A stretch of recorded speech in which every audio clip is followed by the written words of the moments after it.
I'm going to go over there and see if it's going out. Okay. I'm going to get rid of this thing, actually, because I don't really need...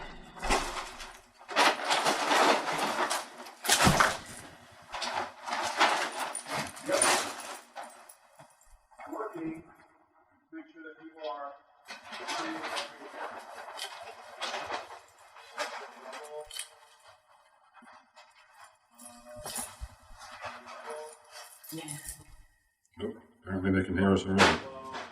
They can hear us? Oh, good. Well, hello, everybody. Welcome to Technical Difficulties with the Badgers.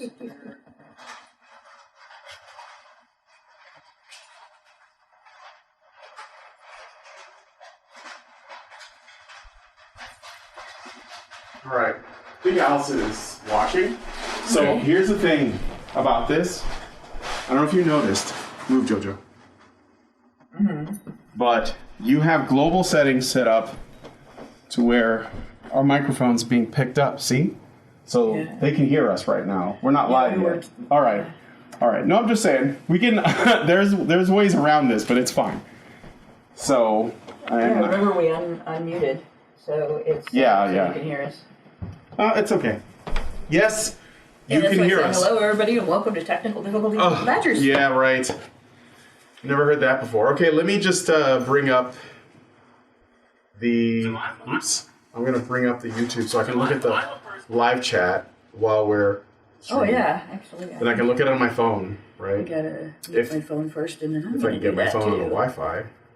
All right. Actually, you can... Well, I don't know if you... Let me... Yeah, no, you can't because... People can hear us anyway. We're just going to go live. So... okay. All right, and we are live on the show. What's up, guys? Welcome to another episode of HBR News, but this time it's a little different.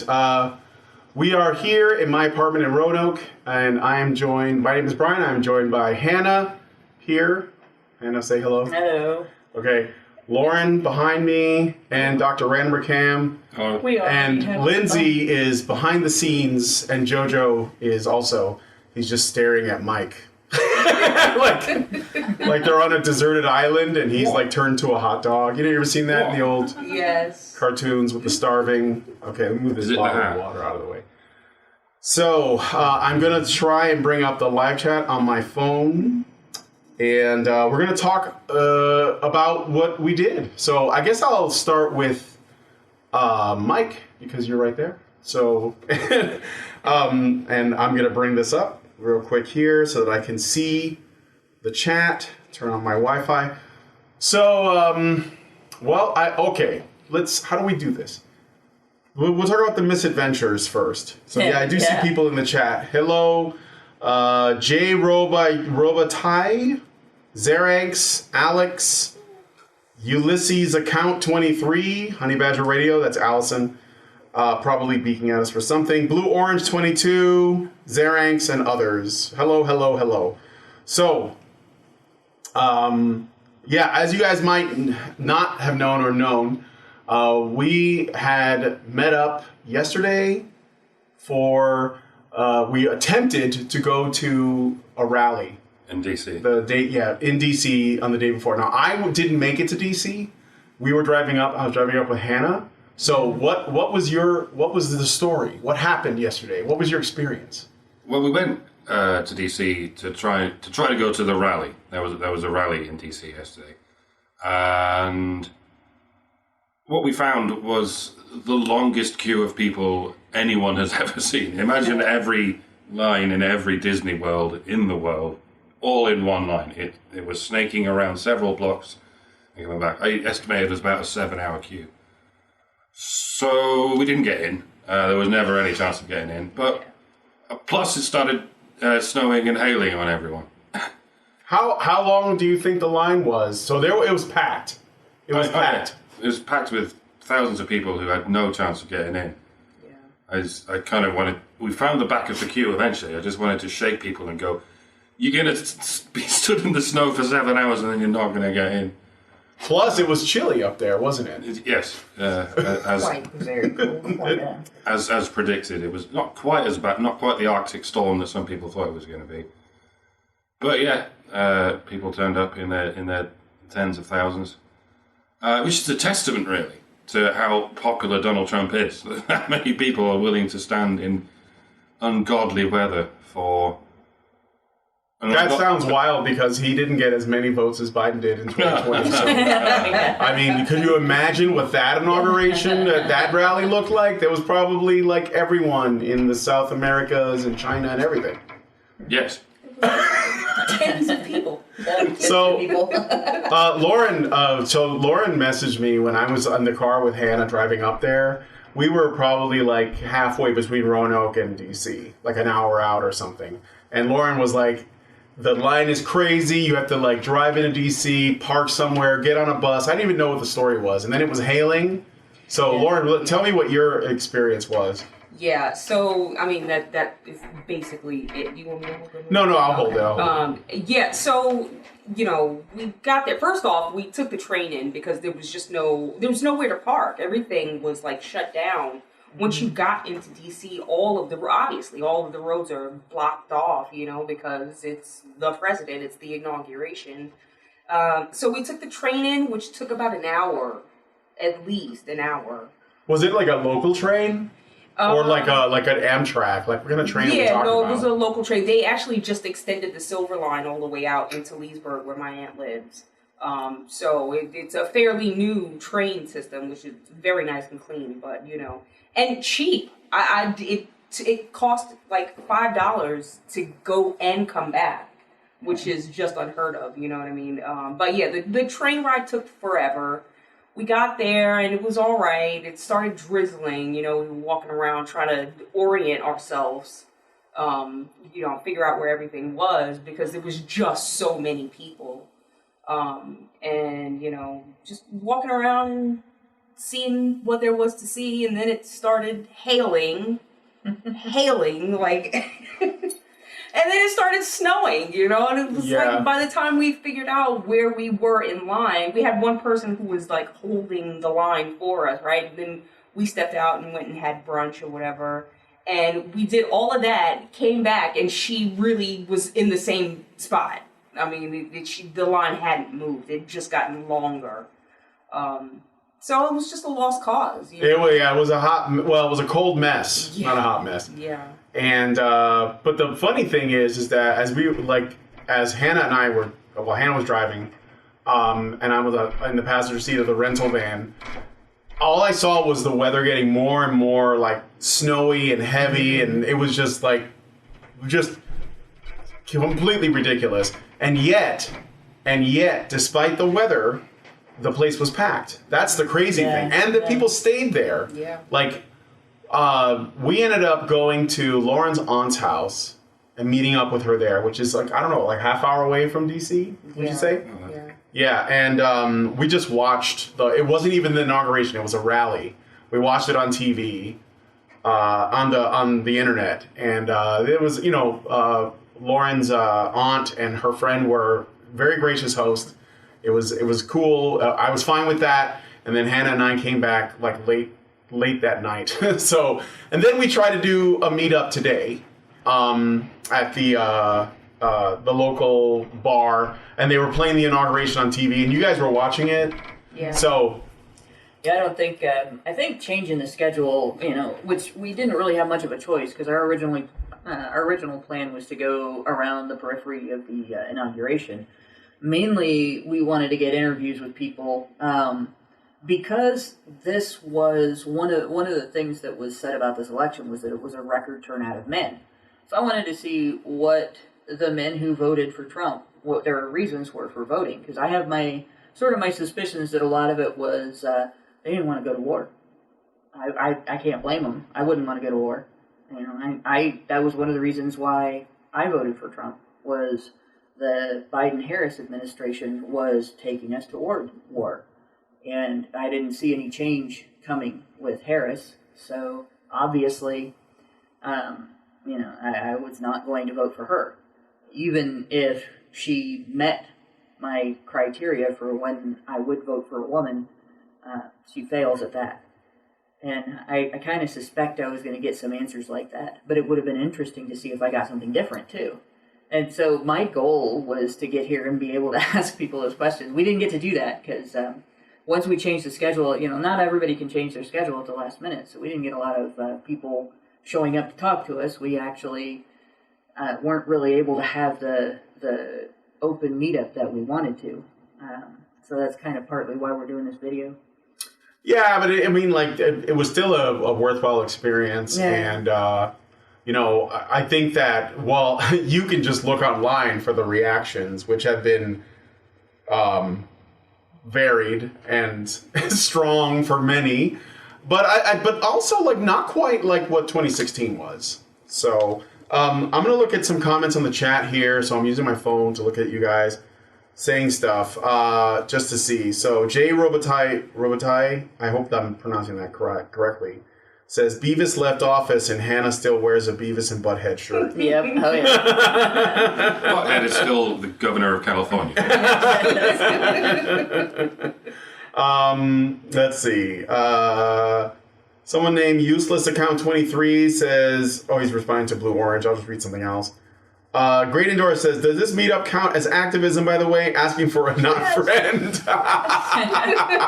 Well, I didn't have my sandwich board on me, so I guess not. It doesn't count. We didn't have access to sandwiches, so. Well, I know I didn't have any sandwiches either. What kind of sandwich adjacent? They had sandwiches at the restaurant. They did. I just didn't get one. I got nachos because I'm a beaner. That's not your problem. Jin says, I liked your closed collar, doctor. He's bundled up because it's chilly. It's a bit chilly still. Are you cold in here? No. Oh, okay. Yeah, actually, it's not as bad as it is in DC here in Roanoke. Yeah. It's actually not as bad here in Roanoke as it is at home where I come from. It'd be about 20 degrees colder, I think. Honey Badger, Allison is asking, what did the crowd look like? I didn't see it. You guys did. Did it have a vibe? What was the vibe? Was there violent, KKK members and various, Virginia battle flags and burning crosses? Did not see any of that. There was a guy on a table singing, and I'm proud to be in America. You'll find that at every rally every 5 minutes or so. But yeah, it was some good vibes, despite the awful weather. Yes, but what about khaki pants or polo shirts? Because if there was one pair of khaki pants there, that's basically fascism. I'm just saying. It's obviously fascism. Obviously. Yeah. I would not. Everyone doing a Nazi salute. Yes, they're very... Oh my God. It's a joke.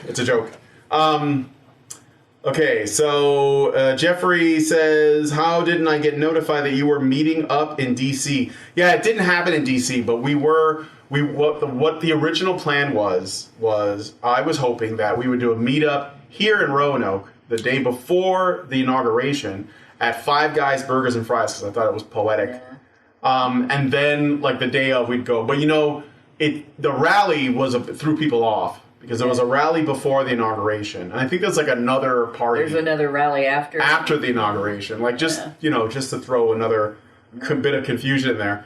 So, yeah, but next time we'll definitely do another one, maybe when it's warmer. And then try to, find a better place to do it. Some place different, like Ohio. The great indoors, I am a grandma. So that's quite appropriate. I am a grandma. Not trying on my grandkids' clothes, though. But, I am a grandma. All right. On a scale of 1 to masculine, how fascist was it?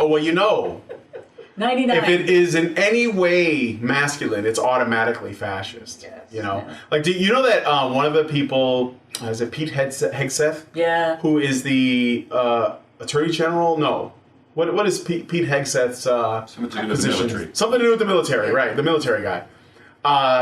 People are sharing his tattoos, and he has a tattoo of this cross, and they're saying that this is literally Hitler shit. Yeah. This cross. This is a Jerusalem cross, right? It's not at all that. It's more Deus Vult and less, 1488. But yeah, that I saw they were people trying to were associate flipping out with about the that. Crusades, so. Was it a rally for Trump? Yes, but like the thing is, the reason why I think, to Hannah's point from before, this is really about like if men came out in record numbers to vote in this election and it resulted in that outcome, then you have to ask the question, why? What is it that motivated men to get off their ass and go to the polls? Pokemon, go to the polls. What was it that did it? And I think it was like what Hannah was saying. There were issues, and I've been saying it leading up to the election, that are specifically going to impact men. One of them being they didn't want any more endless wars, and that was what all the previous administrations were bringing, except for this one. And yeah, men have an interest in not getting involved in wars because it's men's blood that is on the line. Like that is like. If you think about like the list of men's issues, war is up there. It's like, I don't know if it's the number one, but it's up there. It makes you tired of hearing boots on the ground. If you're not going to talk about human beings being sent to war and you're going to use a phrase like that, please start saying asses on the line, because that's what it is. Their asses are on the line. Their lives are on the line. And they have every right to want the best negotiator in there. And I don't think Kamala Harris could negotiate her way out of a paper bag. Well, she wasn't running the country. Right. We know for sure now, by the way. She would have she still would have been the one going, and she still would have been the one in the meeting. She might be doing it. Even what the goals would have been that the individuals puppeting her wanted might not have happened. Because she was one of those people. She's one of those people that when she talks, it just pisses you off to hear her talk. She just has that kind of grating. It's like all the things that made Franny Dreschler cute without the cuteness, right? And it would have been a disaster for America's military, and that would have been a disaster for the world, because when you misuse America's military, you start world wars, and we've seen that throughout the last century. Yeah, and if you see men as disposable tools to be used in these endless wars, you're more likely to start them because you're not worried about like what the cost of that is, So like, I think that there are men who are like, we know that the state doesn't really see value in us. They see us only as two things: cannon fodder and money, like essentially taxable, resources. And I think that's why they voted. I think that was what the thing I wanted to like see for myself, but I'm fairly certain that's still true. I think that that's what this all boiled down to. I think a lot of men voted for Trump because they wanted to see justice against certain individuals like Mark Milley, Anthony Fauci, the entire J6 committee, the entire Biden family. But you all know what happened about that. Yeah. What do you think that, this is going to be controversial, but I don't really think it is myself, but do you think that that desire for justice is a more masculine thing? Because I do. I want to know what you guys think. I think so. I think women tend to be more vengeful. They want revenge. They don't necessarily want justice. I think men actually are the ones that want to see the right thing being done. Women just want to win. Yeah.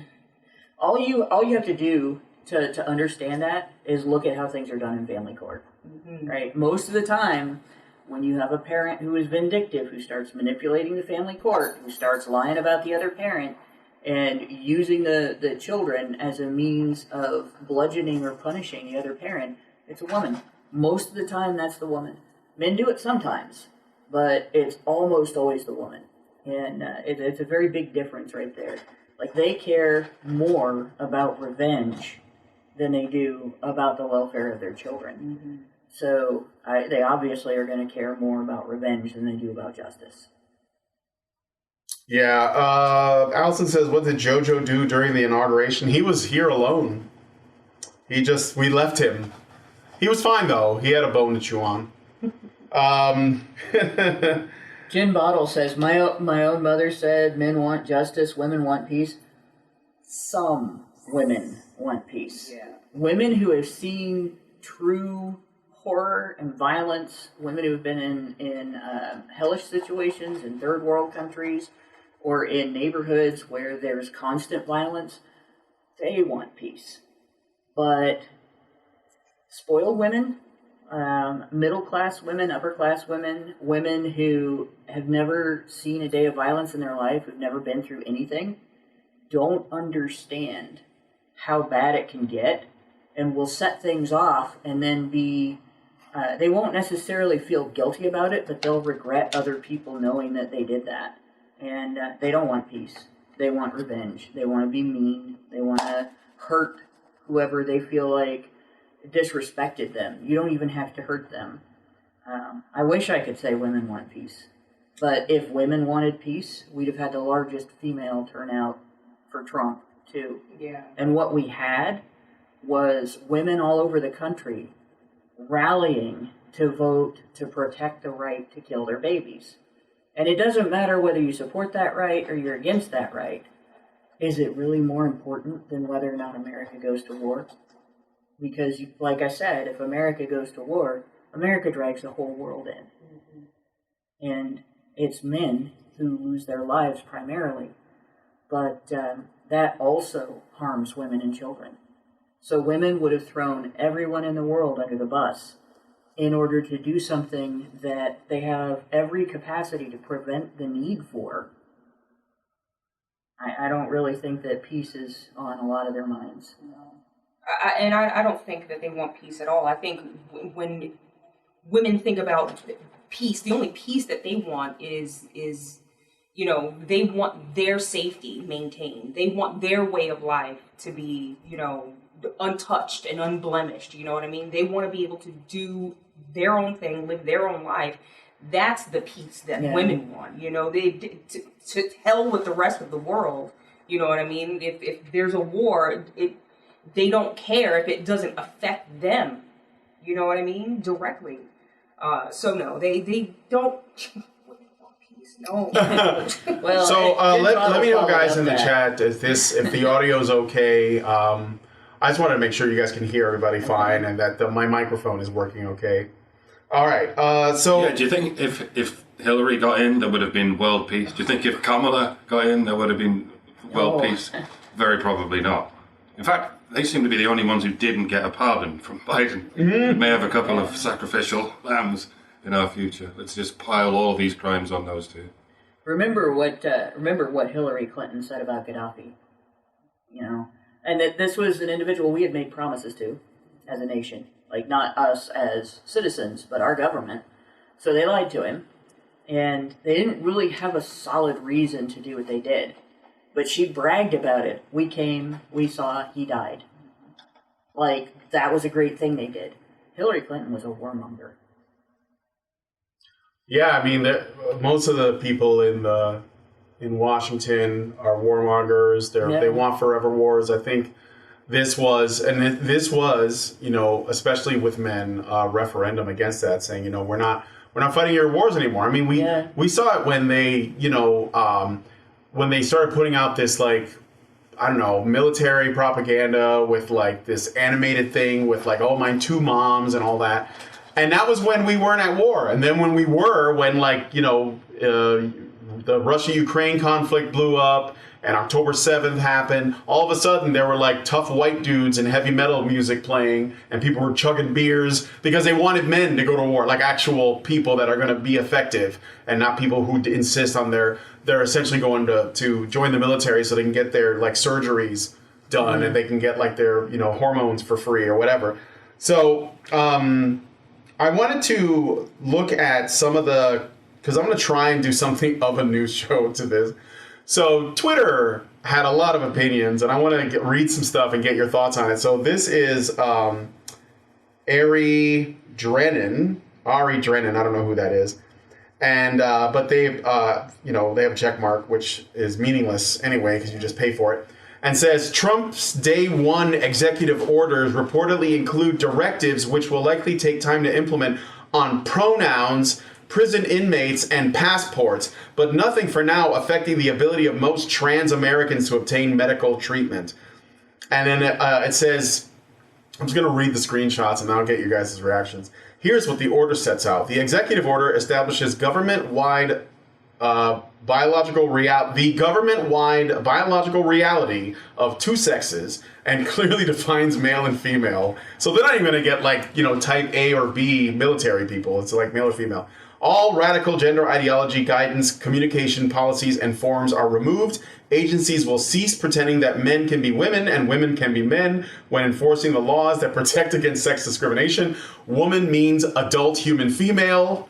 That one seemed to be directed at that Supreme Court judge. Ketanji. The executive order directs that government and identification like passports and personnel records will reflect the biological reality and not self-assessed gender identity. The executive order ends the practice of housing men in women's prisons and taxpayer-funded transition for male prisoners. The executive order ends the forced recitation of preferred pronouns and protects Americans' First Amendment and statutory rights to recognize the biological and binary nature of sex. This includes protection in the workplace and in federal-funded entities like schools. The executive order does not address one of the most contentious areas of transgender activism, gender-affirming care for minors, meaning putting gender-distressed young people on a swift course to transition and lifetime medication. The Biden administration ardently supported such treatments even as other Western nations began to restrict them and dozens of U.S. states began to ban them. So the only thing I'll say about that last bit is that, remember, this is executive orders that are essentially only going to affect the federal government. Trump can't pass laws in states. He can't make, being trans illegal. All he can do is, work within his capacity to do so. But of course, people are freaking out about this, and some people are having a lot of fun trolling. Like, they're basically like, there are only two sexes. It's in law now. It's the law now, guys. Remember in Canada when they said they were going to, was it Bill C-16? And they were like, oh, we're not going to use this against people. And then as soon as they pass it, they're like, it's the law now. So if you don't want to go to jail, use my pronouns. Yeah. They're just flipping that on them. So anyway, what do you guys think about these comments? I'll start with Hannah on this time.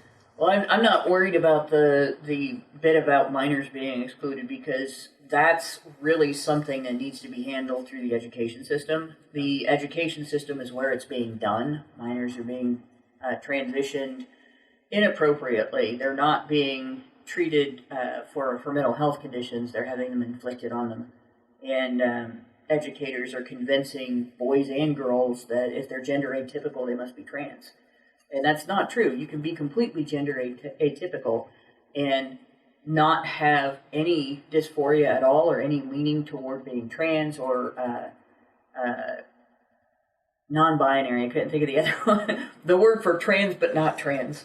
It's kind of the opposite of trans. I don't know why they haven't this is going to come to a head, it's guys. Like trans life. You're either you're either the spectrum or you're participating in the binary, right? Yeah. And the non-binary thing, I think that was invented for people to feel included when being trans became something. It went from being something unusual and strange to a lot of people. It became something special, and they treated it like it was something special in school. So if you didn't want to be trans, but you wanted to pretend sometimes that you were, you call yourself non-binary. And unfortunately, because students have been manipulated that way and are being manipulated that way, you really can't address it with something in law that or in an order from the president, an executive order that tells the government what the government's going to do. He's put somebody in place in the education department that's going to do two things that's going to address this. The first one is to remove the policies that facilitated it. And the second thing is going to be kicking the education department back to the states, which is important because nobody in D.C. is going to be as dedicated to your kids as you are in your local community. And if they kick it back to the states will, in many cases, leave a lot to the counties and the local municipalities, and it'll be the people in the local area that are dealing with these issues.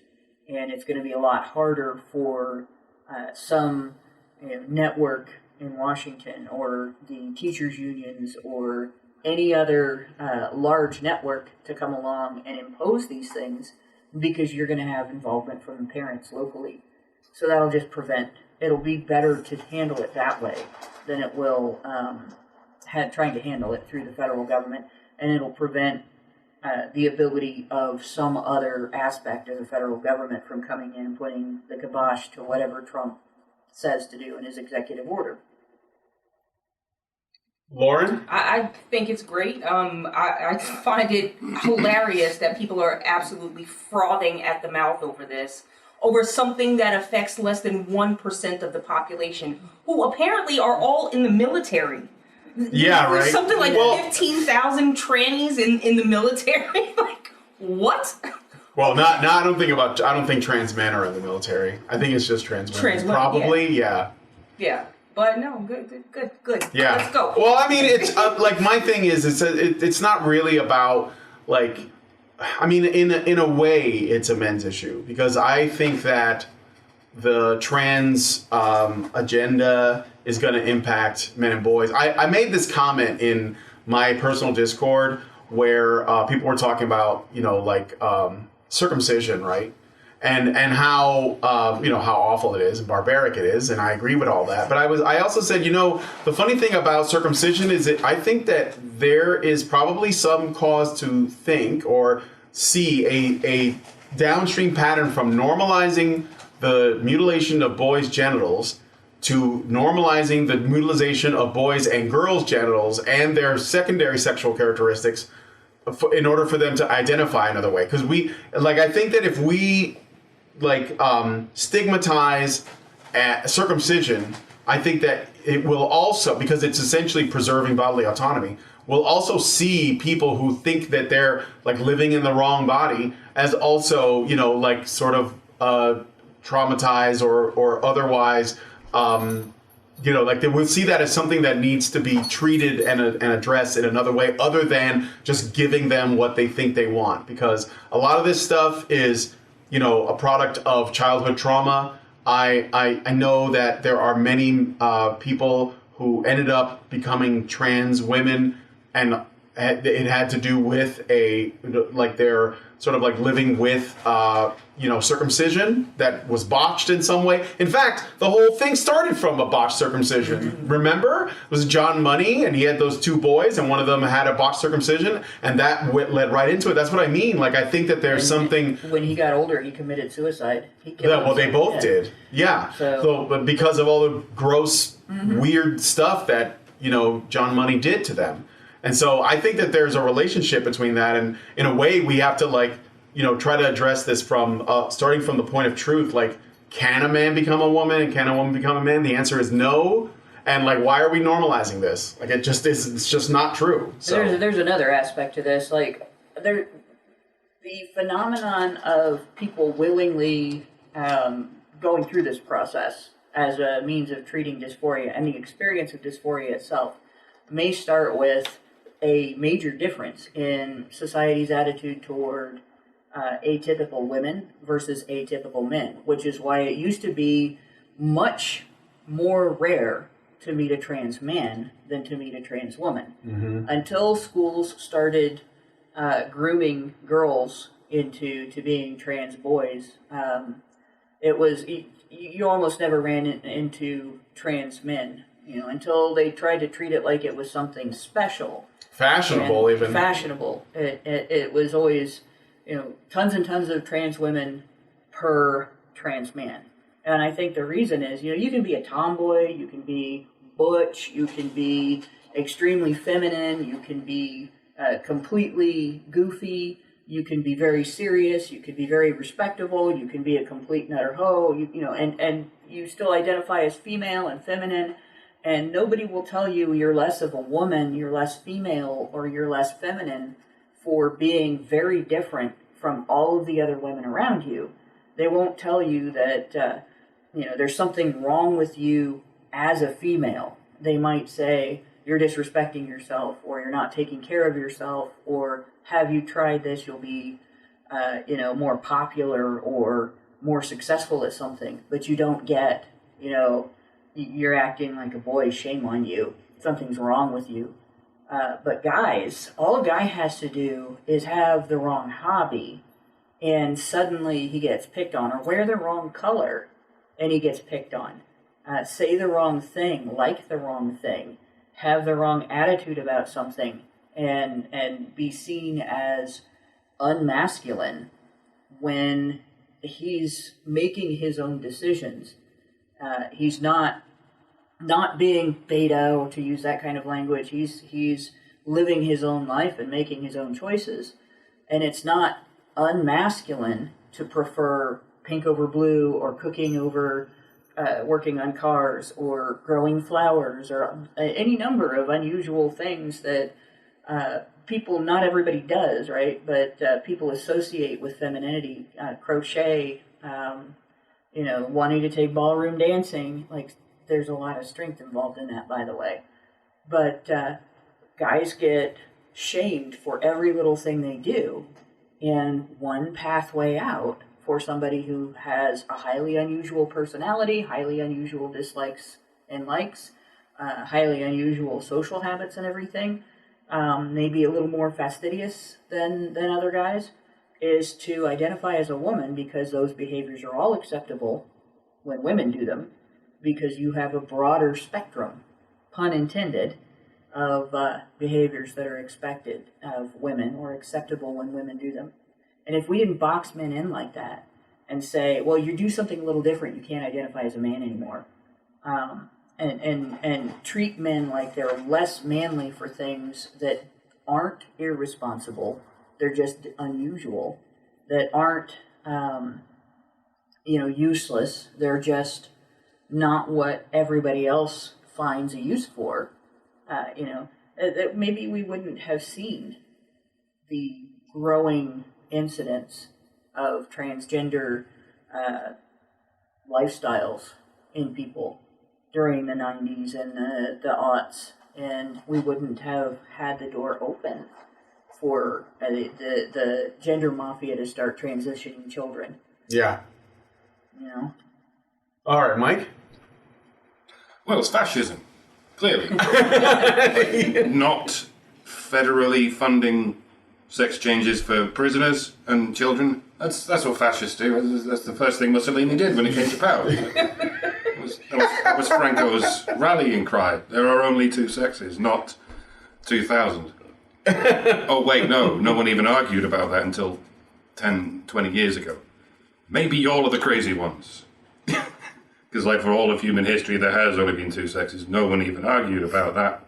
But no, this is where the Overton window has moved to. It's sex changes for prisoners and children, funded by the federal government, or you're a fascist. All right, and no story on our show would be complete without a media firestorm around. I guess we elected a convicted felon and rapist into the White House. So he's got street cred. He's got street cred. So Rolling Stone, I'm not going to show this, but Rolling Stone reported that literally today, convicted felon sworn in as president. Donald Trump was sworn in as the 47th president of the United States inside the Capitol Rotunda on Monday, despite being a convicted felon. And in particular, this is why it's relevant, because of all of the grape allegations that were flying around that he obviously did because, what's her name? E. Jean Carroll said so after watching an episode of, what was that show? She got it from Law and Order. Law and Order SVU. SVU, yeah. And then we have this. I want to play it. I don't know if you guys are going to hear it. Just before you play that, I want to remind everybody something. I'm not going to get hurt. Oh, yeah, that's right. This The same magazine published... This is from a long time ago, but y'all remember the... Oops, sorry. Oh, and I know. The Duke Lacrosse, right? Yeah. No. The Boston bomber. The Boston Marathon bomber. The younger Boston Marathon bomber. They put his picture on the cover of the Rolling Stone as if he was a celebrity. They made him look like, some kind of a heartthrob. And actually, if I remember right, wrote an article about how much women just love this kid that got him... His brother got him involved. And how many people he killed and everything. And just... They celebrated that guy. And they're mad about Trump. So that kind of tells you the respectability of their Rolling Stone. Yeah, and also they reported the Duke Lacrosse case, which only just a couple of weeks ago the woman involved came forward and said, "Yeah, I lied." Yeah. Everybody already knew. Everybody knew she lied. Well, yeah, but now she's. That's the thing. Like, they always wait and they say it later, and people are like, "Dude, lacrosse, what was that? I don't even know what that is." Yeah. And that's what's gonna happen. Like, E. Jean Carroll, like, oh my God, that was like one of the worst allegations ever, and they're still like, after all of this, they're still like, "Oh, that totally happened." Convicted felon. Here's another one. This is Alexandria Ocasio-Cortez. And she was approached. I'm going to try and point this at the screen here. You're probably not going to be able to see it. And this is what she said about the inauguration or the rally. I don't know, whatever. So let me play it. All these journalists are like, "Congresswoman, are you going to the inauguration? Congresswoman, are you going to the inauguration? Are you going to the inauguration?" Let me make myself clear. I don't celebrate rapists. You're gonna get sued.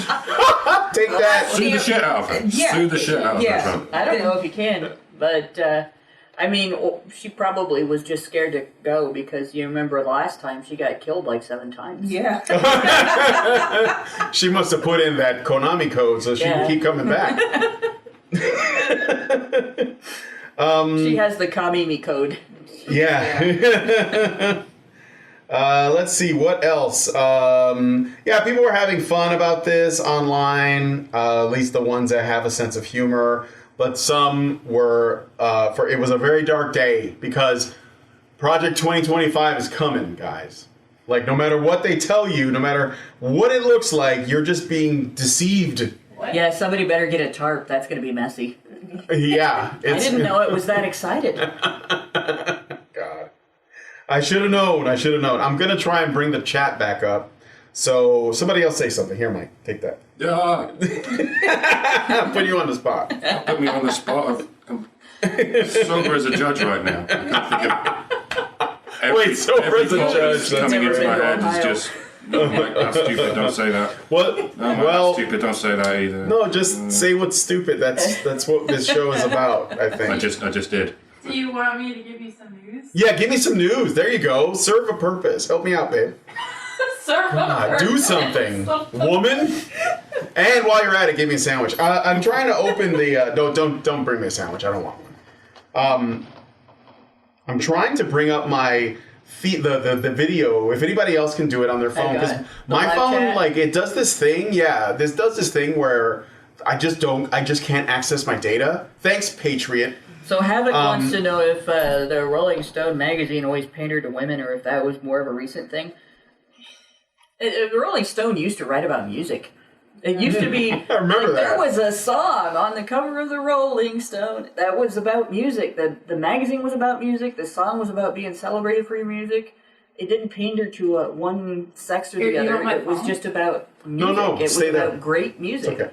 And so, now it seems to be about pop culture in general, and it's about manipulating pop culture. So, I don't know if it predates the Duke lacrosse thing, or if it started with that, but they really haven't been all about real pop culture or music for a long time. Long time, yeah. Well, yeah, I mean, like, basically all of our media is all platforms for activists now. It has been for, like, a long time. So maybe once upon a time, Rolling Stone was a magazine about music, but also once upon a time, like IO9 was about tech and geek stuff, and IGN used to be about video games. But, like, none of that's true now. All right, give me some news, babe. Tell me. I see you said you offered, and now you're, like, giving me the oh my god face. I'm not ready. It's all Trump executive order stuff. Let's hear them. Let's hear it? Okay. Yeah, let's hear some executive orders. All right. I'm going to have to point it at her. Trump says he's withdrawing the U.S. from the Paris Climate Agreement again. Good, yeah. That's Project 2025 fascist stuff, from what I understand. Not getting involved with giant global programs is fascism. Or something. It's the woke right. If the U.S. Go ahead. Let. I was going to say, if the U.S. really wants to get involved in environmentalism and do something positive for the environment, like, there's a big pile of plastic out in the Atlantic Ocean, I think it is, that we could pay some attention to. Yeah. I actually have heard since the start of people paying attention to that there is now an ecosystem in the big floating pile of plastic. So it might be a little bit difficult because, that stuff's supposed to not happen, right? Plastic is anti-life, right? So, something like that we might be able to pay attention to instead. Something real. If the kind of bacteria that can eat plastic evolves, we are all screwed. That's already working on that, happened. Elon? That has already happened. Oh dear. Yeah, that has already happened. Well, work on destroying those bacteria, Elon. All right, what else, babe? What's another executive order? I got a list of them. Here, Do you want to send it to me? Okay, here, pass it over. I'll just read it. Lindsay's a little camera shy, but she is here. All right. Immigration and border. Some of this stuff's already happening, by the way. I don't know, that's supposed to be the list of things he signed day one. Yeah, he said he was going to do that. He said he had a big pile of them. Yep, I got a big list. National emergency at the border. Trump said during his inaugural address that he would sign an executive order declaring a national emergency at the southern border and ordering the Department of Defense to more heavily allocate resources and manpower to it. All in favor, say aye. Aye. Okay. I mean, like this is just, I don't even is this a men's issue? Maybe not, but is it common sense? Yes. Remain in Mexico. His White House will also re-implement his Remain in Mexico policy in a day one executive order, he said. A measure from his first term. It returned about 70,000 non-Mexican asylum seekers across the border to Mexico to await hearings. And I wanted to also say that there's this special app that illegals were getting on that they were downloading to use to cross the border, right? And I think it was right when it happened, right when the inauguration happened, the app was taken out of the store. It was shut down. They couldn't use it. Okay, I forget the name of it. It's C something 5 or something app, and they could use it to cross the border. And here's the kicker though, in order to counter propagandize or to propagandize in favor of the immigration, this border, it's not even immigration, they're just walking through. In order to counter that Trump's action, they put out, and this is an important point, they put out a viral video. Of a woman crying at the border when learning that she's no longer be able to enter, and it plays for 15 seconds long. And this is important because this is how they manipulate your emotions. They make it look oh look, you're closing the border. Look at this poor woman crying and sobbing loudly. You guys should let her in, right? There's literally oh no, she's crying, burn the Constitution. Yeah, they really screwed up doing that. If the White House has a good counter propagandist, all they have to do is put that up against the tears of the parents whose children have been murdered by or trafficked. Members. Yeah, or the children who have been trafficked, because there's been quite a bit of them. And this is a men's issue in two ways. One way is some of those children that are being trafficked, some of the adults that are being trafficked for labor. In fact, most of the adults that are being trafficked for labor are men. Right, and most of the children that are being trafficked for sex are boys, and in addition to that, you also have adults being forced to mule drugs across the border, and it's usually men that are told, do this or we'll kill your family. So this is a men's issue in that way, but it is also a men's issue in that when cartel members come across the border and they move into people's neighborhoods and they create a threat to the people around them, the people who are expected to be protecting their families, their homes, their friends, their neighborhood, the ones that are out patrolling as neighborhood watch that got hastily formed because all of a sudden there's gang presence in their neighborhood and there never was before, those are men.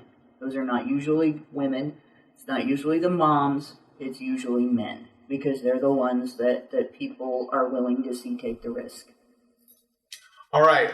If you guys are sending super chats, by the way, or super chows, I may not be able to get them. So if Allison is watching, I want you to tell me when a super chow goes through, and maybe copy pasta it into the live chat because I can't look at them because I'm in the living room and my normal work spot is in the second bedroom, which is really small and we wouldn't all fit in there.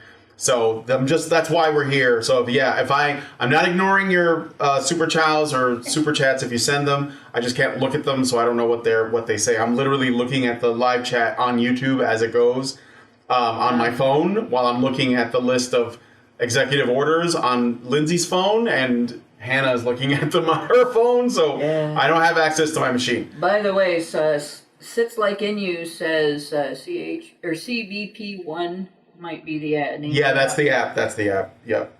All right. So that's it for that. Okay, next is terrorism designation for gangs and cartels. Let me know when I get to something really fashy, by the way. I know, but other than everything I've read so far. The president will officially designate cartels and international gangs as foreign terrorist organizations, according to his inaugural address. Central American MS-13 and Venezuelan gang Tren de Aragua. Yeah, roll your R's. Tren de Aragua will be added to a list that includes Al-Qaeda, the so-called Islamic State, and Hamas. Why is it called so-called? Is there no Islamic State? That's like putting it in scare quotes. Maybe the Islamic State. Yeah, they're so-called. Yeah. Again, okay, like this is what, what's his name? The president of El Salvador did. He just said, we're going to put him in jail. His name? Bukele, that's right, yeah. So I hope that we do that, but build the prisons in Venezuela, I think. Send them there.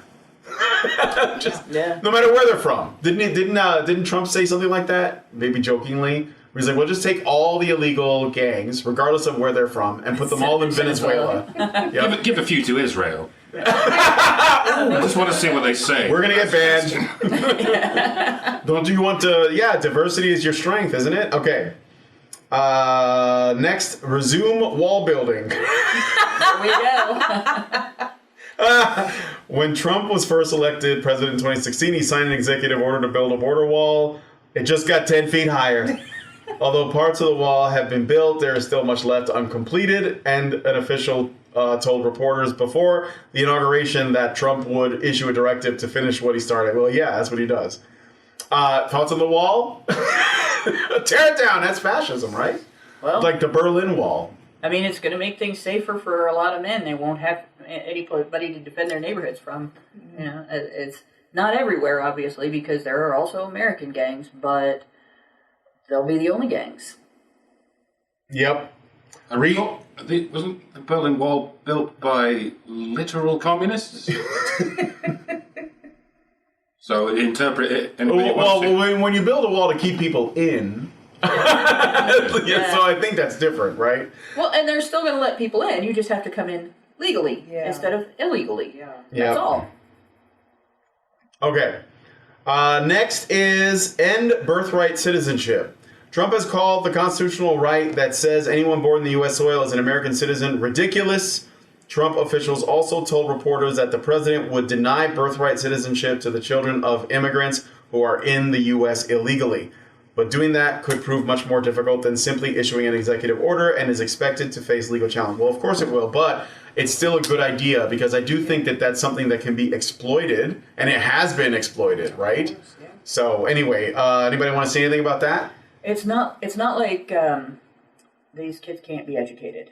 So if they're going to do this, they don't have to take people who have gotten to the age of 5 or 10 or 15 and only speak English and just dump them in Mexico, which is what's being said. They can have a procedure and a policy, and I sincerely doubt that they will do that. But they could have a procedure and a policy. They could figure out, a difference between a newborn baby and a 15-year-old or an adult, and help people be prepared if they're getting deported, and choose to not deport people that are completely assimilated into American culture. It doesn't have to be black and white. And I think the only reason it's being discussed as a black and white thing is because that makes it easier to condemn.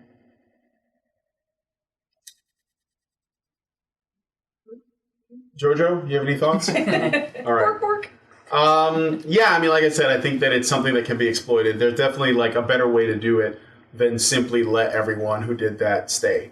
And I might remind everybody, and this is something that's important to consider. We're always talking about how hard it is to get into the U.S., but it's literally harder to get into Mexico, like legally, and Canada, which everyone's always threatening to do. They're like, I'm going to go to Canada. Well, good luck.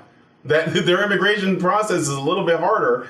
I mean, unless you're unless you're an H-1B visa. Anyway, so next we got death penalty for certain immigrant criminals.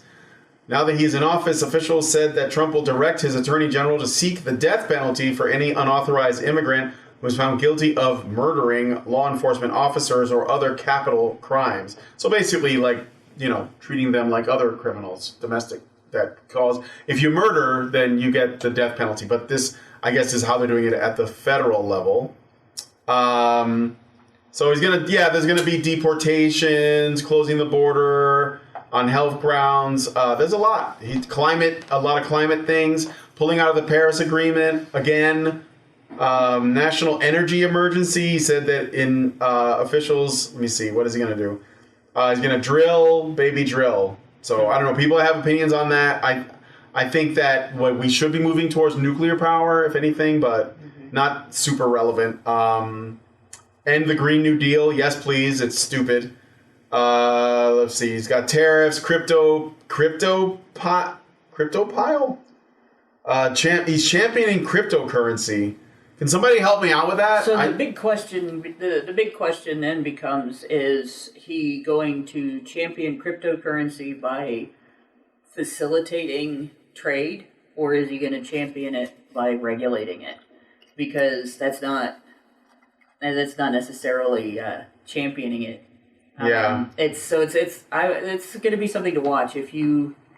I don't really get into trading cryptocurrency. I have a very small amount that I've bought because it's fun to watch it bounce up and down a lot. Yeah. Oh gosh, I'm momentarily, a dozenaire, and now I have a nickel, and and it's just fun. It's not anything that I would stake my life on right now because the market isn't all that stable. But I don't think that the federal government is the way to stabilize it. The culture around it will stabilize it on its own. So I'm afraid there's a lot of discussion about regulations, and I think it's more about getting control over it, because right now you have a system of control around bank currency, around federal currency, dollar bills, and the currencies of other countries, where you can be excluded from the currency market, even debanked, prevented from having a job, and so on, preventing from earning currency, and prevented from spending currency. And if the federal government starts taking control of digital currency, that takes one more step toward federal control over your ability to trade. So your ability to go to the grocery store and buy groceries, your ability to get a car, your ability to have a job and get paid, rent an apartment, pay a mortgage on a house. It's something to watch. It's not necessarily good or bad right now because we don't know what's going to happen. Yeah. So he also said he's going to end DEI. Now, that's diversity, equity, inclusion, which is essentially affirmative action, which is discriminatory in its very nature.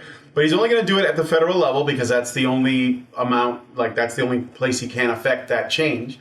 But that's still good because technically, the government is the place that really should not be discriminating. Like, individuals can if they want to. We already have a free market that would obviously adapt to said discrimination if they chose to do that. But the state, as an unaccountable entity, should not do that. So it makes, if they were ever doing that, which they obviously were, they shouldn't be doing that. That doesn't mean that DEI is dead, though, because I have seen people saying that, woke is over, DEI is dead. That's not true. They're just going to rebrand. They're just going to go covert. It's just it's just like what they did with Bridge, but also what they did with these colleges, right? Like, where they were doing, they ended, the Supreme Court ruled against, affirmative action in universities. And that's great. But that's more of a, litigious victory. But it doesn't mean that colleges are suddenly going to be, like not doing that. They're just going to change their practices. They're Yeah, going they to had hide a it. workaround in place as soon as that came out. They had a workaround in place that basically involved asking people to tell life experiences that guided them in their choice to wanting to go to college. And those life experiences then were gleaned for information about the person's racial background, their religious background, their gender, everything else, their sex, and that was used to discriminate just the same. All right, now here's where we get into the handmaid sale stuff, okay? Boy. Abortion. All women from now on have to get pregnant and stay pregnant forever. No, that's not. Actually, wait, I misread that. My eyesight's going. Like most Republican presidents before him, Trump is expected to reinstate the Mexico City policy, which bans federal aid to international groups that provide abortion counseling. So, like, basically, he's going to try and take the federal support out of things like Planned Parenthood, which probably get a lot of freaking money. Let's be real. Yeah. He is also what? Sorry to interrupt. Apparently, the president of Planned Parenthood died today of brain cancer. To when? Today? The president of Planned Parenthood died of brain cancer today. Huh? That sounds like some Fed shit. Like, Well, they activated her trap card. Feminism is cancer. Yeah, it is, of the brain. She must have been infected with it. Yep. I guess she got aborted. Okay.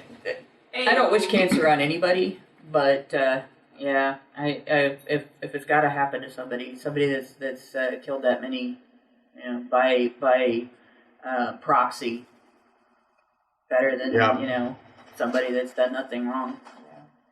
All right, so, and then it says, he is also expected to reinstate an abortion rule that prohibits Title IX federal health providers, a low-income family planning program, from mentioning abortion to patients. This would effectively strip millions of dollars from organizations that offer abortion or provide referrals. So, that again, working within his limits as president, because it's all federal stuff. But it's interesting that I didn't know that Title IX was involved with this. So Title IX federal health providers. Yeah. Oh, I see. Yeah. So every university has a women's center now. Every big university has a women's center now. Most of them don't have men's centers, by the way. And if you try to start one, you might get harassed out of your university. But most of them have women's centers, and that's the main goal of the women's center, is to provide abortions or provide access to abortions to college girls. But they also go and talk to high school girls about abortion. So there's quite a bit there. But honestly, Title IX, I know he can't do it with an executive order, but Title IX needs to go altogether. There should be no Title IX. It's done. Everything that was an original goal of the creation of Title IX has been accomplished, and it's had nothing but mission creep since the 70s. And it really it needs to go. There should not be a Title IX. Anybody else? Abortion? I don't need one. Title IX? Bueller? Okay. Changes to the military. Back pay to the unvaccinated.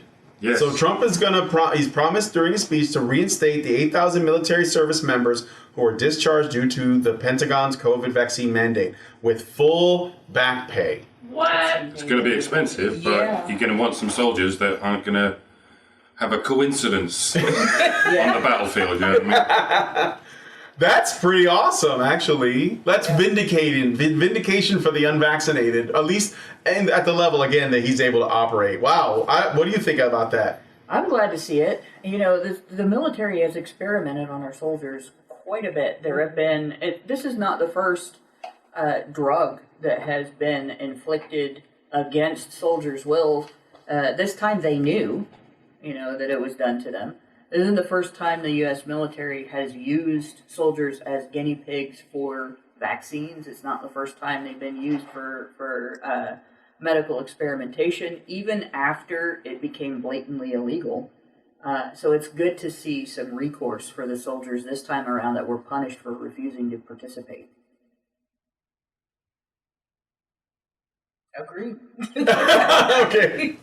All right. This is all good. This is all good. I'm loving it. I'm loving it. He's going to end woke ideology His inaugural address also included a vow to end woke ideology in the military and to ensure that its mission was focused on defeating America's enemies. Yeah, it's almost like the military has a very specific function, and it's not like spreading fucking queer theory throughout the Middle East. Like, they're not gonna... I know they don't like that, but it's not a weapon. At least not to your enemies, it's to at home. Okay, foreign policy, America first. That's it. That's it. He's going to have an America first foreign policy. This order could reportedly include large cuts to U.S. foreign aid. Oh, well. but you know, the one place that they will not cut funding to is Israel. That's true. Well, that's true, but I will say that's true, but I think the conversation around that is changing very fast, and it's becoming like impossible to ignore.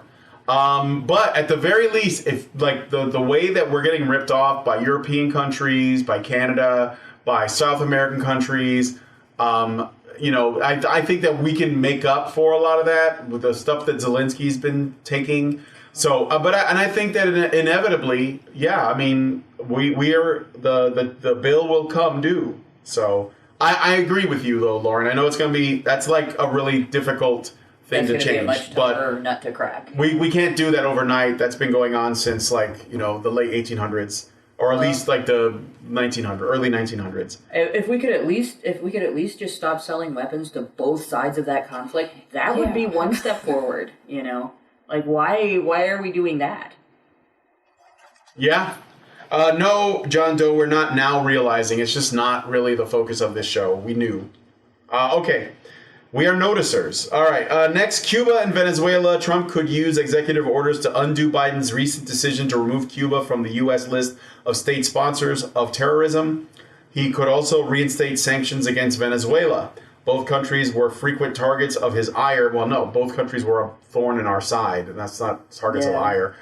Gulf of America. Let's do that. And among Trump's first executive orders will be one that directs the Secretary of the Interior to change the names of the Gulf of Mexico to the Gulf of America.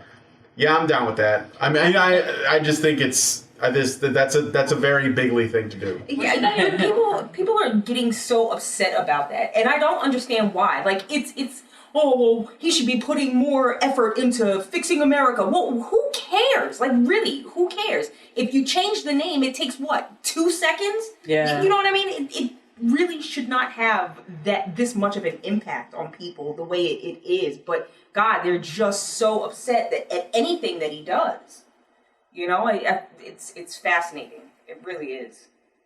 Yeah, I agree. Don't let us catch you dead naming the Gulf of America. I mean, it doesn't make sense because, like, literally, like, it's a gulf in America. America's not our country. America is the continents. Yeah, and it's like the whole continent is the Americas. From north to south, that includes America, right? It includes Mexico. So yeah, but we use it more than they do. Like, whatever. So it's a small thing, but I think that what I've noticed about Trump in particular is that for him, these symbolic things are very meaningful. Yeah. And so, like, that's why he does. Like, yeah, is it going to change our economy? No. But how hard is it to just change the name? I don't really know. Yeah. Somebody going to sue? Is that Russian? I mean, not Russian. That Mexican president going to complain? No, get out of here. They're already like bending the knee, really. Mm-hmm. All right. So TikTok. I don't know. Like, okay, I'll read this. I don't really have thoughts on this. I mean, you're either on the Chinese app or you're on the other Chinese app. Yeah. So, like, I don't see the big deal. But the looming ban before his inauguration, Trump has promised to issue an executive order postponing the implementation of a law banning Chinese-owned social media platform TikTok. TikTok welcomed this and restored U.S. services after briefly switching them off. And some people lost their freaking minds. Like, TikTok influencers went crazy. Yeah. That was like all of their livelihoods. But while he had previously backed a ban, indicated he had reversed his stance after his campaign videos attracted billions of views. Oh my gosh. So also those English translations of Hitler speeches were probably a big thing too. when it comes to the idea of a TikTok ban, like the federal government really only has any reason to take action if TikTok is being used to get something from the American people illegally that American apps are not also doing. And I haven't been a really big fan of TikTok. I decided eventually to try it out just to see, if I could actually do better on TikTok than I had on YouTube. So I made an account with the email address that actually has my name in it that I use for a lot of other things. And I just went through the process, named my account, didn't do anything, like post anything, and immediately got a notification that I was banned for several violations of the platform's social media policy, extended social media policy, things I probably said on Twitter or Facebook or something like that, I'm assuming.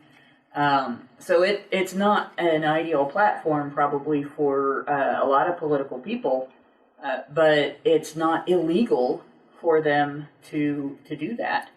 And I don't think banning the platform is the way to address that. But it is a way to address if they're trying to steal your banking information. But I would warn most people, if you think that taking TikTok off of your phone or keeping it off of your phone makes your phone safe, it probably came with Google Apps, several Google apps on it. Google is tracking everything you do. Mm-hmm. It probably came with Facebook on it, probably came with Facebook Messenger. Facebook is tracking everything you do. If it didn't come with either of those on there, you're still being tracked by both companies. And every time you see an ad on your phone, it's because of tracking that your phone does. Not just tracking of your whereabouts and the things that you do, the things that you talk about in text messages and everything, but it's your conversations are being listened to. This isn't something that is new information. We've been talking about this for at least 5 years, possibly more, probably more. I think we were talking about this as far back as 2014, that this stuff had started happening with smartphones. And so it's really a question of whether or not the app is more dangerous than what American companies are doing. And if that's the case, it's really more your job to be vigilant about that.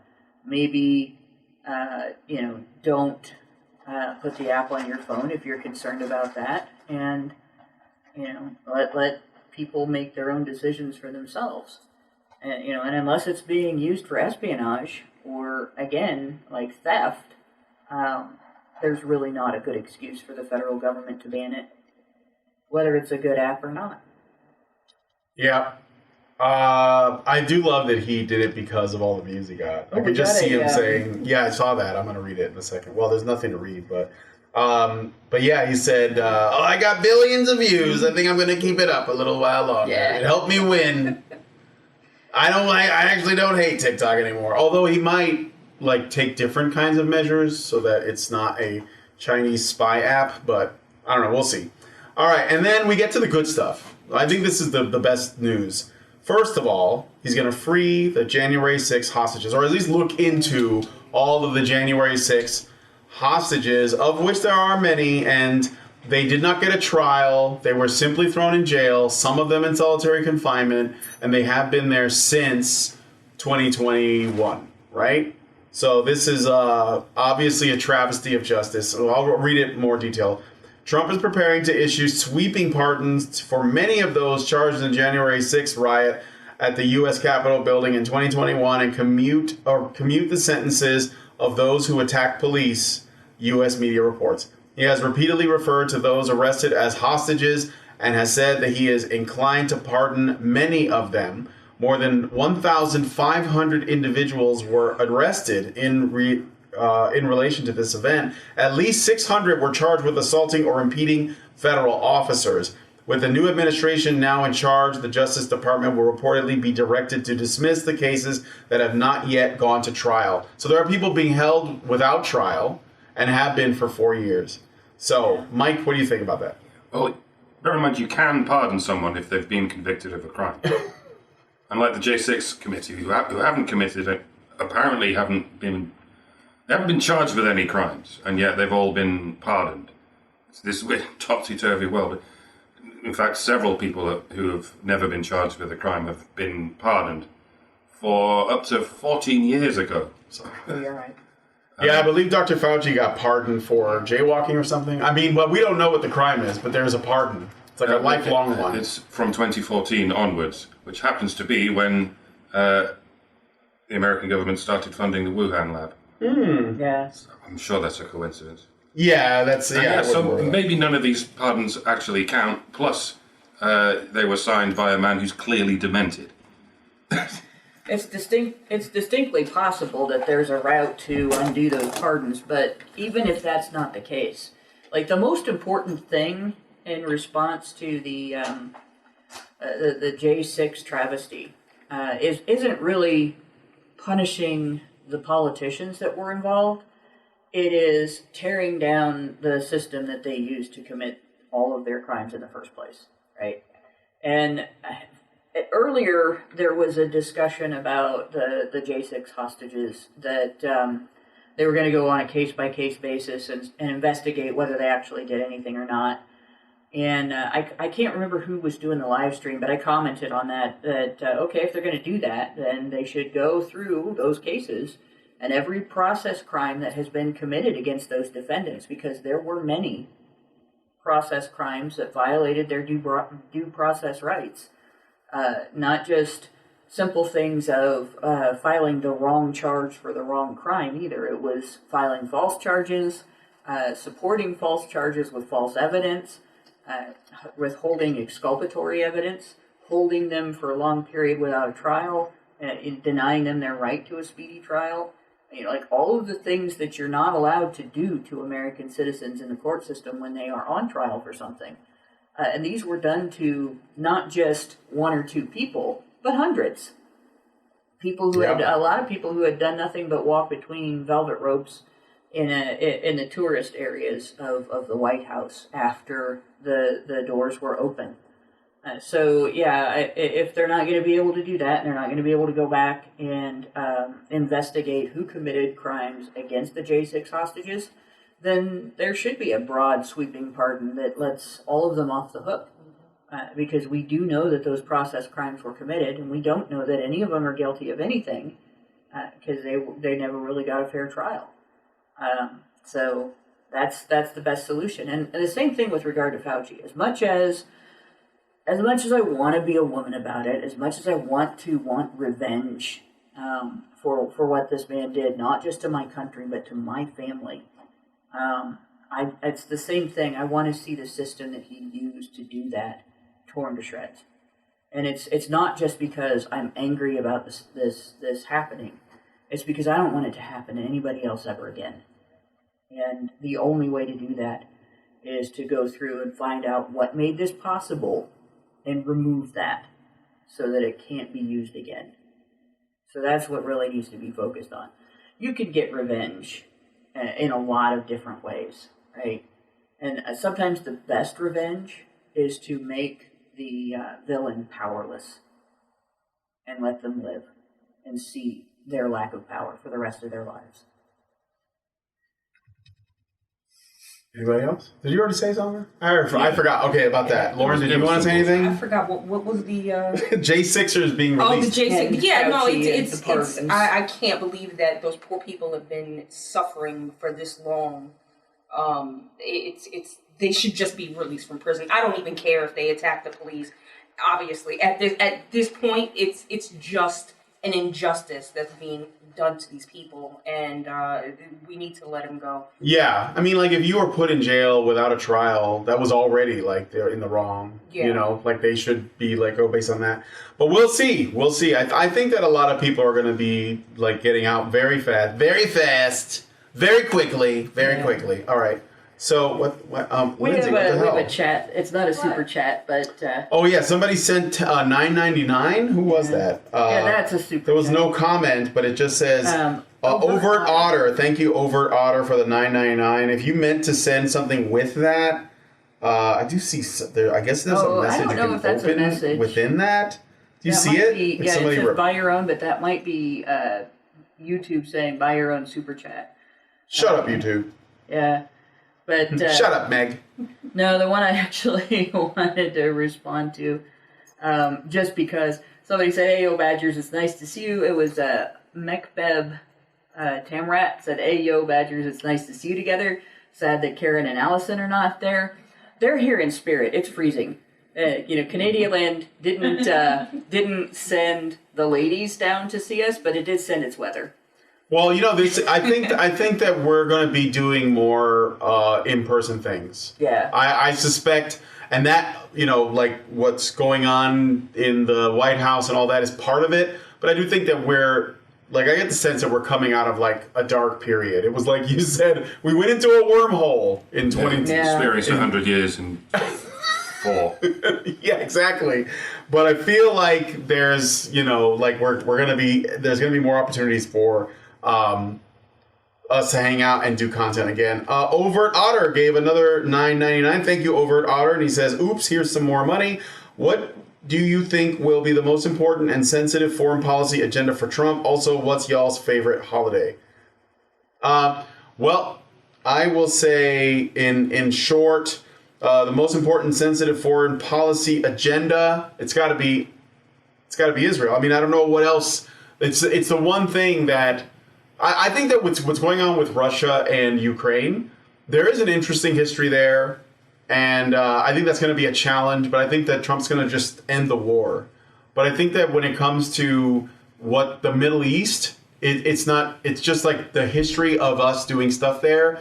I think he wants to get away from that. I think it's going to be difficult. I think there are people in our own government that want those forever wars to continue, and they are invested in that. It has to do with things like expansion. It's about, just sort of like painting over a mistake with like a larger coat of. You ever painted a room and then someone scuffs part of the wall and you go to patch that little spot up, and then you have the same paint. You have it in your closet. You paint over it, but you can see the spot. Like that's and it doesn't match, right? That's the thing. Like, so you end up having to paint a bigger area and then a bigger area, and then suddenly you have to paint the whole wall. Otherwise, then no one knows that it was ever changed. Then no one knows that it was ever painted over. So that's what I think. Thank you for that. And what's your favorite holiday? What's your favorite holiday? I don't have favorites, so don't ask me questions about what your favorite things are.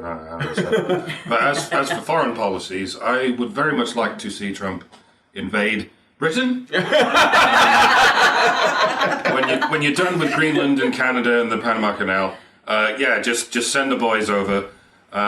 You're skilled workers. Skilled work. That's not an invasion. Don't worry. It's a totally different thing. But just send the boys over and make us 4 of the 50 states. But if you plus Canada and Greenland, make it around 70 states. The flag would be a hell of a mess. Get a whole new flag.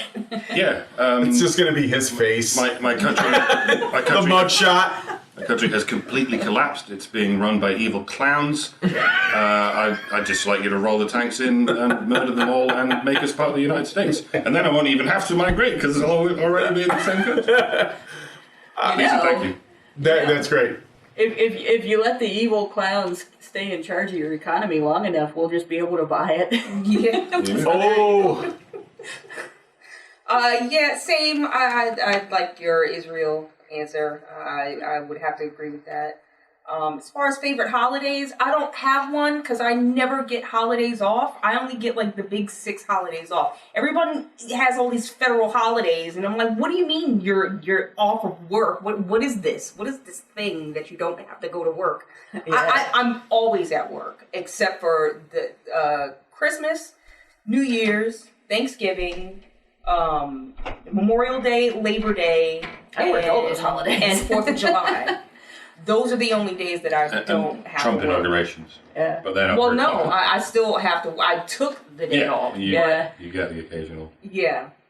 If we go by my history, I'd have to say Halloween because Halloween gives you a chance to be creative. I never buy costumes. I make costumes. Like one year, I stapled old lottery tickets all over an old-fashioned nightgown with one of those robes and everything, and called myself the Ghost of a Chance. So that's, like me, Halloween is a big deal for me because of stuff like that. But if you go by right now, this is the first time I've taken off work to do something other than deal with an emergency or a tragedy in 4 years. Since I went to ICMI. So I took off work to go to ICMI 14, which means I took off work to work. I took off work to work. And I work the holidays. You can't, there's no pause button on disabilities. So I take care of people with disabilities for a living. So I work on holidays. So. Well, mine is, the 4th of July, America. I like the 4th of July. It's in the summer. You get to barbecue. There's fireworks. Around here, they're beautiful. And I'm a patriot. So maybe Lent is second or Pascha, but that's it. So anyway, only now. I didn't like Easter before, but I do now. Yeah. What's yours? I always loved Easter. See, the thing is, I didn't have the same experience with Easter that you had. But yeah, I like the 4th of July. So anyway, okay, so we got the last one, at least on this list. There's probably gonna be a lot more. JFK assassination. I think this is gonna be super interesting. So he wants to unseal secret documents. At a rally on Sunday, Trump said he would release classified documents related to the assassination of President John F. Kennedy in 1963, a subject of countless conspiracy theories, as well as the 1968 killings of Senator Robert Kennedy and civil rights leader Martin Luther King Jr. By the way, today is Martin Luther King Day. Can I just say? Yeah, go ahead. I don't care. I don't care. You know what I want him to release? The motherfucking Epstein list. That's what I want him to release. Okay, I did. How long ago did those people die? I mean, sure, we want to know what happened. I think the government did it. So that's to me. It's just open and shut, just like that. Screw all that. Release that goddamn Epstein list. Yeah, I mean, like, there's more than just that, the Diddy list and so many others. Yeah, well, there's probably a lot of overlap. Yeah. There is a guy on X, and I can't think of his name. Somebody's going to know it in the chat, but I cannot think of his name off the top of my head, who has essentially, through a lot of detective work, a lot of real investigative journalism, he has figured out the Epstein list, and he has released it. The list that hasn't been released. And I mean, we kind of have an idea of the Diddy list, too, because they all told on themselves for years before, the incident. The list of senators and congressmen that used that slush fund for hushing up allegations of sexual misconduct in the Capitol, that's the list I want. I want to know who used that fund, who paid people to keep quiet about sexual liaisons that they felt that would smear them if people knew about it. Because those are people who are supposed to be only there to represent us. They have a job to do there. They can have their private lives at home. They don't need to be engaging in... And the other thing is, there is a federal policy that bans that kind of behavior in your workplace and my workplace. And there are men who have been falsely accused under that policy or abused under that policy by their coworkers. And these guys get to pay somebody to shut up about it when they do it or they get accused of doing it. They don't even bother accessing due process. They just use this money. And I want to know who did. I want to know who thought that you don't deserve due process and you don't deserve to have your job protected because a woman at your workplace doesn't like you and wants to say that you did something, or because a woman in your workplace was uncomfortable with something that you did. But they can, grab their interns' butts and whatever and then turn around and pay some money and not have any repercussions at all. Like, those people's names should come out. That's something people should be voting on the basis of, and whether or not they want that person to go back into office after they know that about them. All right. I'm with you on the Epstein client list. I'm not sure I guess it depends on who's holding on to it, but yeah, I'm with you on that. So all that sounds pretty fashy. I mean, I don't know. I think we're cooked. America's cooked. We're gonna have like potentially, economic independence, our own energy, some fair trade deals. We're not gonna be involved in forever wars. We're not gonna be funding everybody else's bullshit. We're gonna be bringing back jobs, hopefully, and it sounds that just sounds like straight up Mussolini,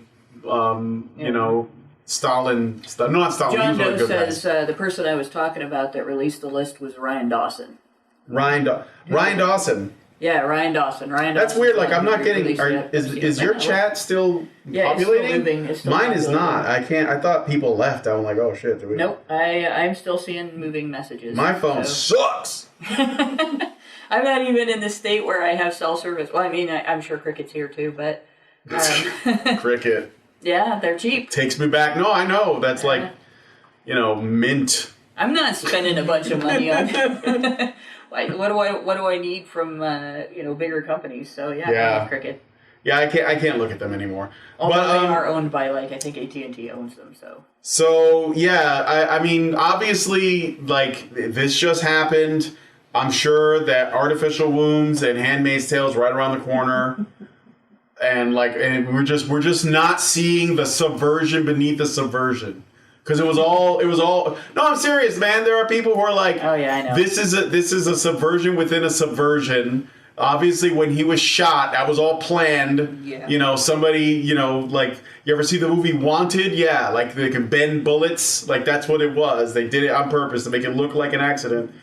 But I don't know. Like, final thoughts on this, and also like on your experience, like hanging out this weekend. What do you think, Hannah? Well, obviously the weather's not cooperating with us, so I haven't got the planning for it started yet. But when I do the Mixed Up Meetup, which is basically a meetup for anyone that's Badger adjacent. It doesn't matter whether you like us because you're an MRA or you like us because you participated in the Gamergate controversy with us, or if you agree with us on some aspects of politics and you listen to us because of that.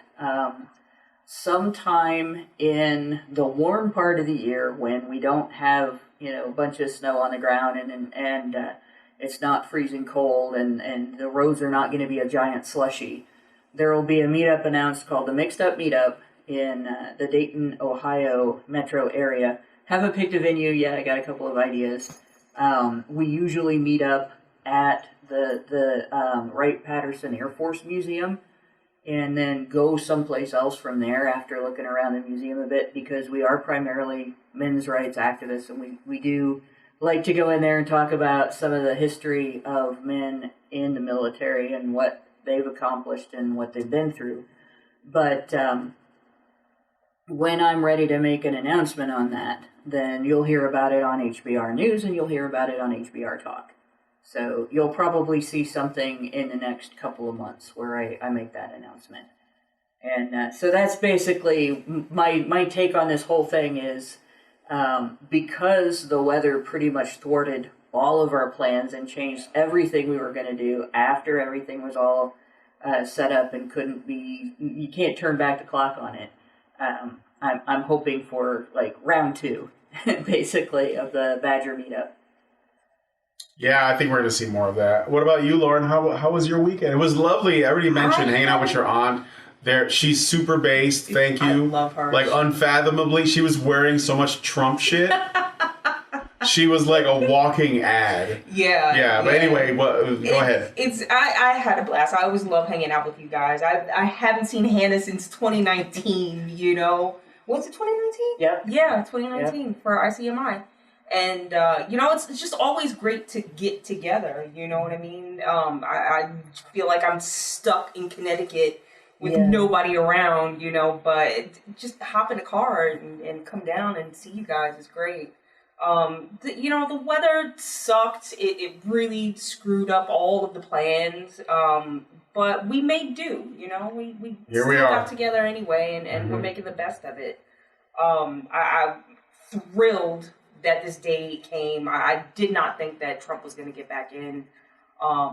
So just even to be sitting here and talking about this and having him as our 47th president again, it's words cannot describe how happy I am. So relief is one that it comes really on. is. It really is. Yeah, and going to see my aunt because my mom is a super lefty. I don't even understand how I came out of that woman.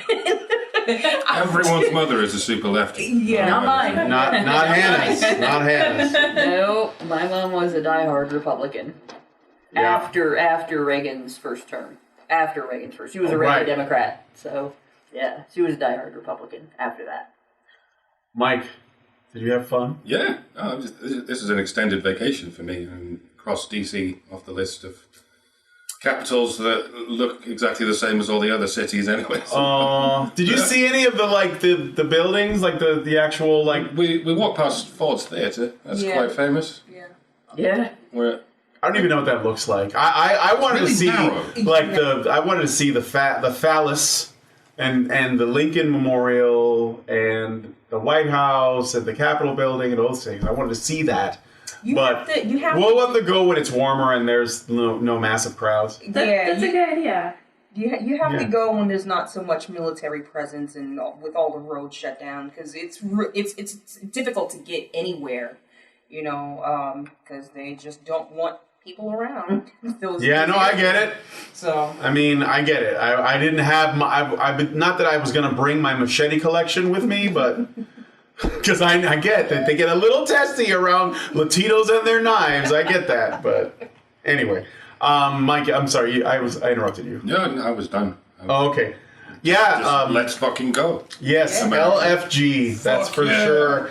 One other thing I was going to say just came in. This is from InfoWars, so who knows if it's true. No, but Alex Jones says, video, Putin congratulates Trump on his presidential inauguration and welcomes his efforts to prevent World War III.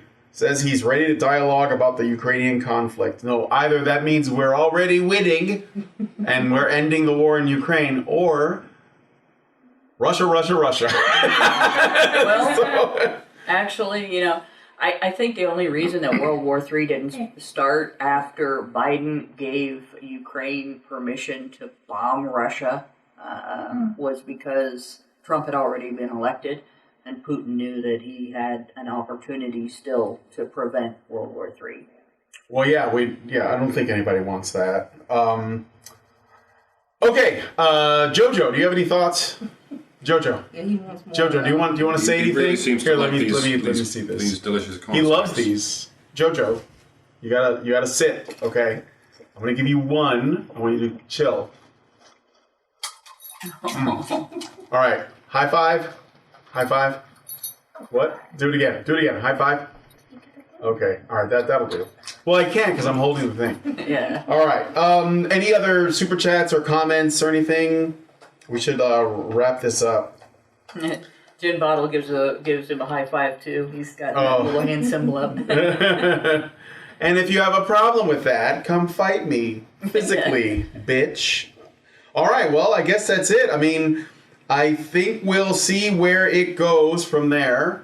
Oh, you notice that Elon was taking a peek at the woman next to him? Like, he's like, not Elon, I'm sorry, Mark Zuckerberg. Yeah. Very big difference there. Becoming more of a man every time I see him. Yeah. He's actually noticing cleavage. Yeah. It's crazy. But the T800 series was like more believable than the 600s. They had rubber skin, and you could spot them. If you got a little close. So we'll have to see. Honestly, I'm not holding my breath. I'm not holding my breath on Zuckerberg and what he's going to be in the future. But if he decides to have a redemption arc, I'm here for it. That'll be fun to watch. Yeah. I just think it was just really funny. I don't really have any opinions on that. Listen, Jeff Bezos needs to tell his girlfriend to put her tits away. Okay, that was. I'm sorry, that was a little... Is an inauguration not an appropriate... I think an inauguration is an appropriate place for tits if you have them. Free the tatas. Yeah, just give us a little... I'm outranked here. Oh, okay. Well, I guess I'm just a gooner then. All right, but anyway, we're going to wrap the show up there. Something here. Oh, we did? Okay, cool. What is it? Gabriel Phelan Lucas, it says, member for 3 months, Seed. Says, nice shirt, Brian, vote Valentine. Oh, yeah, right. This is nerdy as shit, so I'm not going to explain it. But it's a reference. All right. Anyway, we're gonna wrap it up there. Thanks, guys, for coming out this weekend. It was we made the most of it, but I enjoyed myself. And but we gotta get out of here because Hannah and company have a long drive. Yeah, I'm driving back to Dayton tonight. Yeah, so it's gonna be crazy. It's gonna be super late, and it's already super dark. Yeah. So anyway, thanks guys for coming on the show. If you like this video, did I just do the? Oops. Don't clip that, guys. Don't. If you like this video, please hit like, subscribe if you're not already subscribed, hit the bell for notifications, leave us a comment. Let us know what you guys think about what we discussed on the show today. And please share this video because sharing is caring. We're going to see if this stays up without if the algorithm doesn't come after us. So thank you guys for coming on today's episode of this, what did I call it? Something Palooza. And we'll talk to you guys in the next one.